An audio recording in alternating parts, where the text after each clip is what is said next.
गुजरातच्या भव्य गिरनार पर्वतांमध्ये वसलेले श्रद्धा आणि आत्मशोधाचे तीर्थस्थान गिरनार परिक्रमा 1 ते 5 नोव्हेंबर या कालावधीत होणार आहे.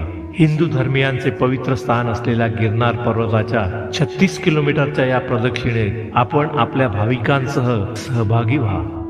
दरवर्षी तसेच दर पौर्णिमेला गिरनार परिक्रमा करणारे अनेक भाविक आहेत. मात्र कार्तिकी एकादशी ते त्रिपुरारी पौर्णिमेचा कालावधी गिरनार परिक्रमेसाठी विशेष मानला जातो. कारण या 5 दिवसातच वन विभागातर्फे गिरनारच्या जंगलात प्रवेश दिला जातो.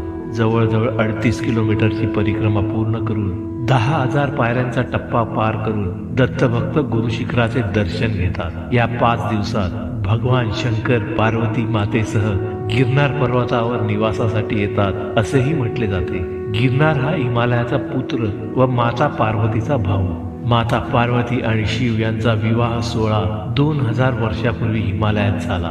बहिणीच्या लग्नासाठी गिरनार समुद्रातून बाहेर पडला आणि जमिनीवर स्थिर झाला. परंतु समुद्रापासून अवघ्या 50 किलोमीटरवर हिमालयात जाऊ शकला नाही. म्हणून त्रिपुरारी पौर्णिमेला माता पार्वती भगवान शिवांसह गिरनारला मुक्कामी आल्या. शिव पार्वती विवाहात सर्व देव, ऋषी, तीर्थ, नवग्रह, अष्टसिद्धी, नवनिधी, 52 वीर, 64 मातृका